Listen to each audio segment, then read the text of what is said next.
Best varicose wines చికిత్సనే పొందండి. నొప్పి లేని చికిత్స కోసం సంప్రదించండి ఎబిస్ హాస్పిటల్. నమస్తే రమ్మగారు. నమస్తే జయ. రమ్మగారు, మనకి ఈ నెలలో దత్త జయంతి ఉంది. దత్త జయంతి యొక్క విశిష్టత, ఆ రోజు మనం ప్రత్యేకమైన ఏమైనా పూజ చేయాల్సిన, అంటే ఇంట్లో చేసుకునే పూజ కాకుండా దత్తుడికి ఏదైనా మనం ప్రత్యేకమైన పూజా విధానం ఫాలో అవుతామా? దత్తాత్రేయ జయంతి అవునండి. మార్గశిర పౌర్ణమి.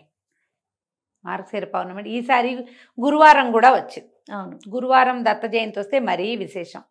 మామూలుగా ఈ దత్త పూజ విధానము ఇది కూడా ఒక ప్రత్యేక మార్గమే జయ. ప్రత్యేక మార్గంగా కనపడుతుంది.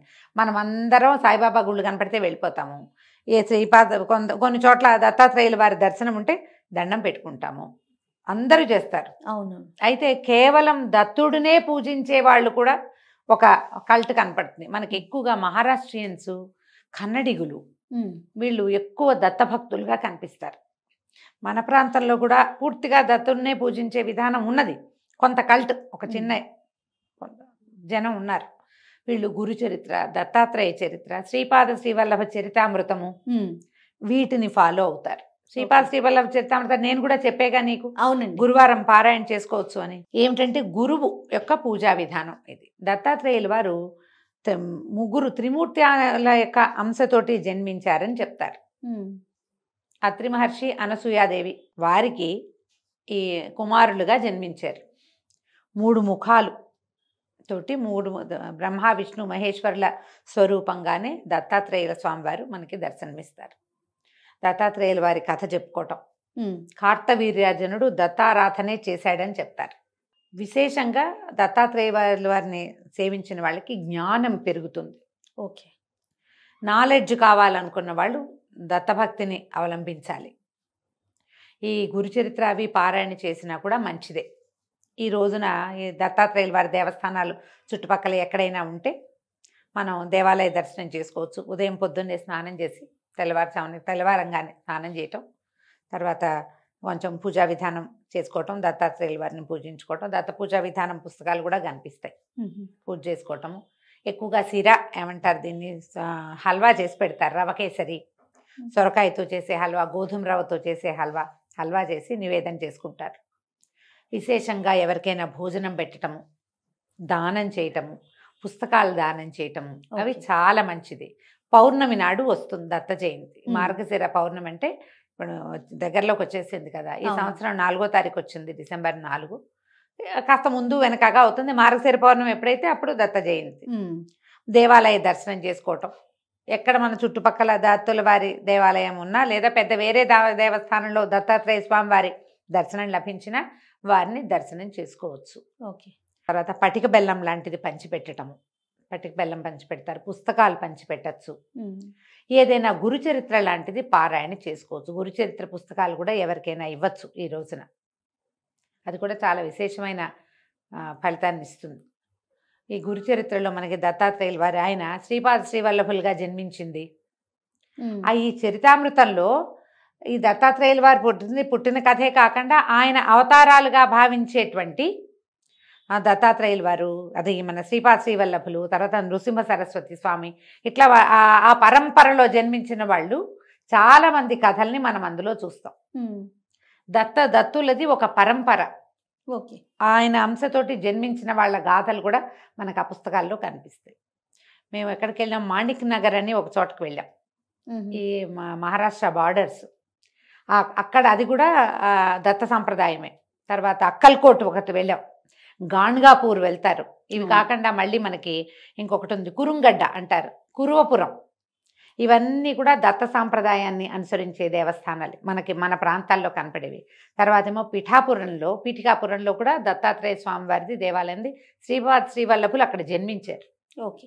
మనకి పురుహూతికాదేవి కుకుటేశ్వర స్వామి దేవస్థానం ఉందా, అవును, అక్కడే మనకి దత్తాత్రేయ దర్శనం కూడా లభిస్తుంది. శ్రీపాద శ్రీవల్లభులు అక్కడ దర్శనం ఇస్తారు. ఇక్కడి నుంచి మొదలుపెట్టి ఈ అక్కల్కోటు ఇవన్నీ కూడా లైన్గా చూడొచ్చు మనకు దేవాలయాలు కూడా. ఏదైనా ఒక సందర్భం కుదిరినప్పుడు అలాంటి చోటకు వెళ్తే మంచిది. పైగా ఈసారి ఏమైందంటే గురువారం రావటం వల్ల ఇది మరింత విశేషంగా కనపడుతుంది. ఔదుంబర వృక్షమే ప్రత్యేకమైన పూజా విధానంగా చెప్తారు. ఔదుంబర వృక్షం అంటే మేడి చెట్టు అంటాం కదా. ఈ మేడి చెట్టులో దత్తాత్రేయుల వారు నివసిస్తారని ఒక ప్రఖ్యాతి. ఆ చెట్టును కొట్టకూడదు. దేవతా వృక్షంగా భావిస్తారు.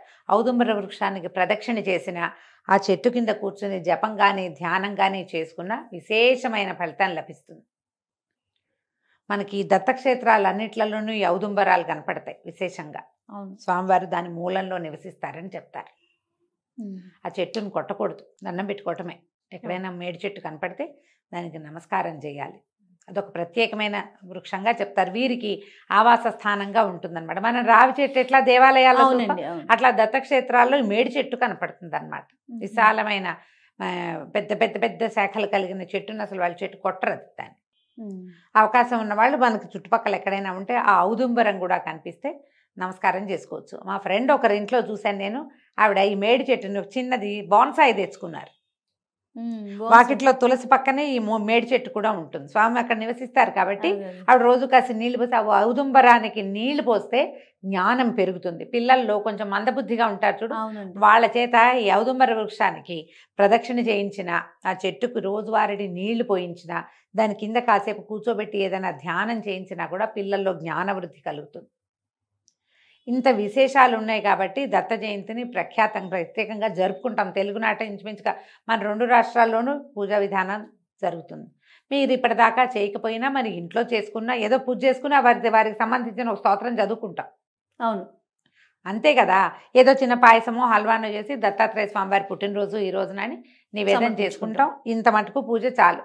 కుదిరితే ఏదైనా దేవాలయ దర్శనం చేయండి, అది కూడా మరింత మంచిది. దీంతోపాటు ప్లస్ నేనేమనుకుంటానంటే, ఇలా ప్రత్యేకమైన రోజు కాబట్టి ఈ గురు చరిత్ర ఇవి ఉన్నాయి కదా, స్వామి దత్తాత్రేయుల వారి చరిత్రలు చెప్పే పుస్తకాలు చాలా ఉన్నాయి.